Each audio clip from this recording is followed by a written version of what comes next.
आदाब।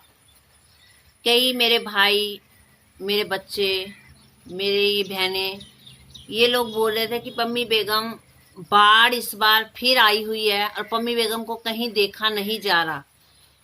तो मैं आप लोगों से ये कहना चाहती हूँ कि मेरे भाइयों, मेरे बच्चों, मेरी बहनों, मेरे बुजुर्गों, बाढ़ आई है, पम्मी बेगम को बाढ़ के बीच में नहीं देखा जा रहा। क्योंकि देखिए, लोग खाना मुंह से ही खाते हैं, पम्मी बेगम भी मुंह से खाती है।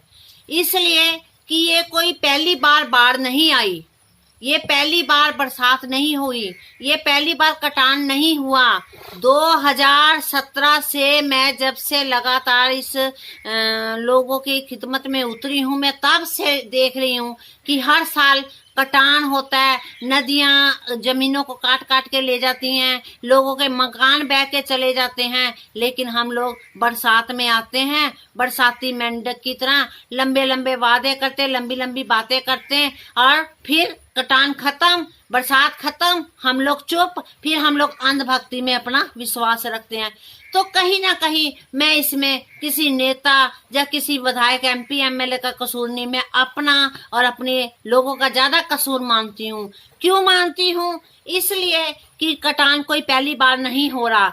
आप देख लीजिए, मेरा दिगल बैंक बाढ़ पीड़ित इलाका है, जिसमें लगातार हजारों के हिसाब से खेत कट कट के जा रहा है। और क्या होता है, जो पिछले साल हम लोगों ने देखा था, पिछले साल हम लोग कटानों में जाके देखा था, जो जमीनें वहां रुकी थी, अगर उस जगह पे सुखारी होने के बाद उस बांधों को बांध दिया जाता तो आज वो गांव बर्बाद नहीं होते, आज वो घर बर्बाद नहीं होते। लोग कह रहे हैं, आज देखिए विपक्ष का लोग तो एक दूसरे का रोल तो अदा कर रहे हैं, क्योंकि पहले यहाँ पे JDO के और कांग्रेस के, RJD के, जिसके भी विधायक थे, तो उस टाइम कटान स्टार्ट था। उस टाइम उसके बाद MIM के विधायक आए हैं हमारे, तो MIM के विधायकों को जीते हुए अभी 9 महीना हुआ है, जिसके बावजूद लॉकडाउन भी लगा हुआ है। लॉकडाउन के बीच में वो अपना पटना में सदन को भी किया और लगातार पब्लिक के बीच में अपना टाइम भी दे रहे हैं।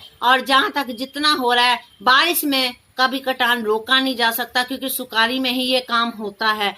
और मैं आप लोगों को बोलना चाहती हूँ, अगर कटान सुखारी होने के बाद इस काम को नहीं अगले साल फिर इस कटान को मतलब कि बढ़ेगा, तो इसका सरासर मैं दोष MIM के विधायकों को ही दूंगी, जहाँ पे जीते हुए हैं।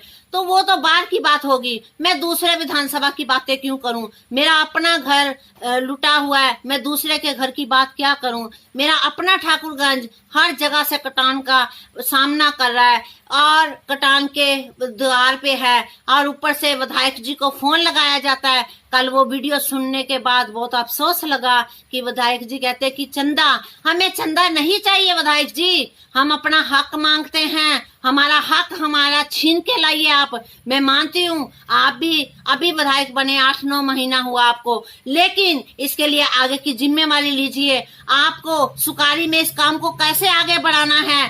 कोई भी यहाँ का आदमी ये नहीं कहता कि मेरे घर में राशन डाल के जाओ, लेकिन ये कहता कि मेरे दुख मुसीबत में जो मेरा काम है उस काम का अंजाम दिया जाए। आज कटानों की, आज हर तरीके की समस्या का, परेशानियों का सामना आम लोग कर रहे हैं। आज वो लोग मतलब कि जाके पुला के खड़े हो के वीडियो बना के दिखा रहे, क्या 2017 आज से है, 2021 चल रहा है। ये खिलवाड़, ये नटंकी, ये सब बंद कीजिए। और जब सुखारी का टाइम आए, मैं तब मानूं कि सब लोग एकजुट होके रोडों पे आए, विधायक के घर के पास घेरेंगे, MP साहब का घर घेरेंगे, जहाँ के विधायक वहां का घेरेंगे कि हमारा इस साल ये काम होना चाहिए, सुखारी में काम होगा और सुखारी में काम होना चाहिए। और ये कटानों के ऊपर कैसे रोक लगेगी, कौन से फंड से लाओगे, किसका दरवाजा खटकाओगे, किसके दरवाजे से छीन के लाओगे, ये विधायक और MP साहब लाएंगे और ये काम होगा। ये नहीं अब बरसात आई है और बरसात में, इसीलिए मेरा मन दुख गया है। मेरा इस चीजों से विश्वास उठ गया कि बरसात आती है और बरसात में हम लोग जा जाके खड़े हो जाते हैं और फोटोआं करवा लेते हैं और कटान, लेकिन हमारी सुनवाई नहीं होती और हम लोग फिर बोल बाल के रह जाते हैं। ये काम विधानसभा में होने वाले, ये काम लोकसभा में होने वाले हैं। इस चीजों के लिए हम लोगों को आवाज उठानी होगी। अब कटानों में जो नदियां कट के जा रही, लोग खाने से परेशान है और यहाँ के प्रशासन ने, ठीक है, जो विधायक अभी जीत के आए हैं वो लोग मतलब कि ये तो नहीं कर सकते कि अभी एकदम कटान को नहीं रोक सकते, लेकिन वो इतना तो कर सकते हैं कि जब पता है कि ये गांव नदी के बगल में है, ये कटान के चपेट में आ सकता है, कितने लोगों का खाने का इंतजाम किया है, कितने लोगों के लिए रहने का इंतजाम किया है। ये विधायकों का काम है, ये MP का काम है। प्रशासन को कितना हाईलाइट किया हुआ है, कितने स्कूलों में इंतजाम है कि उन लोगों को रखा जाए और खाने का इंतजाम उन लोगों का किया जाए। लोग खाने से परेशान है, लोग फोन करते हैं, फोन सुने नहीं जा रहे, दर्द महसूस होता है। मैं पम्मी बेगम इसमें क्या करे, आम पब्लिक क्या करे, ये उन लोगों की जिम्मेवारी है। सरकार कहती है कि खाने की जिम्मेवारी मेरी है, कोई किसी तरीके से परेशान नहीं होना चाहिए। आज लोगों के घर में चूल्हा नहीं जल रहा, अभी तो बरसात शुरू हुई है, अभी तो बरसात ने दस्तक दिया है और अभी से लोग परेशान हैं। इसकी जिम्मेवारी कौन उठाएगा? ठीक है, आप बरसात में कटान को नहीं रोक सकते, लेकिन लोग जो परेशान हैं उनका रहने का इंतजाम करवाइए। मेरी बातों से आज बहुत लोगों को दिक्कत होगी, लेकिन ये नहीं, पम्मी अंधभक्त नहीं है। अंधभक्तों जैसे नहीं करेगी, जो सही बात है वो सही बात को बोलने की क्षमता रखेगी।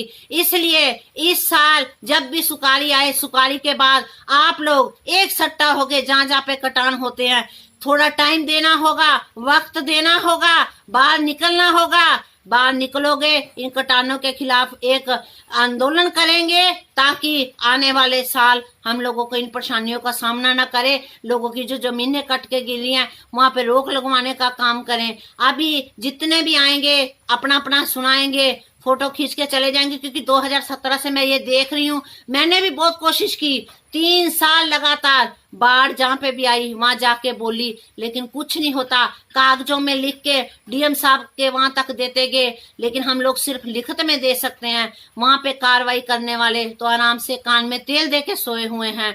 इसलिए आप लोगों से यही गुजारिश करती हूँ, अपने अल्लाह के आगे, अपने भगवान के आगे, अपने ऊपर वाले के आगे फरियाद करो। इन नेताओं लोगों के आगे फरियाद मत करो। लेकिन जैसे ही सुखाड़ी आएगी, ये बरसात खत्म होगी, आपको भी वक्त देना होगा। अगर आप सोच रहे हो अब आप खाना बिना खाए तो नहीं, मतलब कि पहले खेत में दाने को उगाते हो, फिर साफ करते, फिर उसको घर लाते हो, उसके बाद पकाते हो, तब खाते हो, उसमें भी वक्त लगता है। और हर काम में एक वक्त, लेकिन वक्त ऐसा दे दो। आप सीखो हरियाणा पंजाब के लोगों से, जो 8-8 महीने से लगातार बैठे हुए हैं और जंग को लड़ रहे हैं और लड़ेंगे भी, जीतेंगे भी। अरे सीखो। आप लोग जो सोशल मीडिया नहीं जो चलाते हैं वो तो देखते हैं, जो नहीं चलाते वो भी देखो, वहाँ सुनो। वहाँ के MP MLO का बस्तियों में घुसना मना, गांव में घुसना बंद कर दिया उन लोगों ने। वो लोग अंधभक्त नहीं है, वो देख रहे हैं कि हमारे साथ आज धोखा हो रहा है। लेकिन मैं देखा है हमारे सीमांचल में, मेरे किशनगंज में खास करके अंधभक्तों की कमी नहीं है। अंधभक्त है, बस उसकी उंगल करनी उस। अरे जितना उंगल तुम लोग हम लोगों को एक दूसरे के MIM वाले RJD JDO BJP के पीछे करते हो, उतनी उंगल अगर आप लोग एक आवाज उठा के लोगों के लिए आवाज उठाओ तो उसमें ज्यादा आपको ताकत मिले।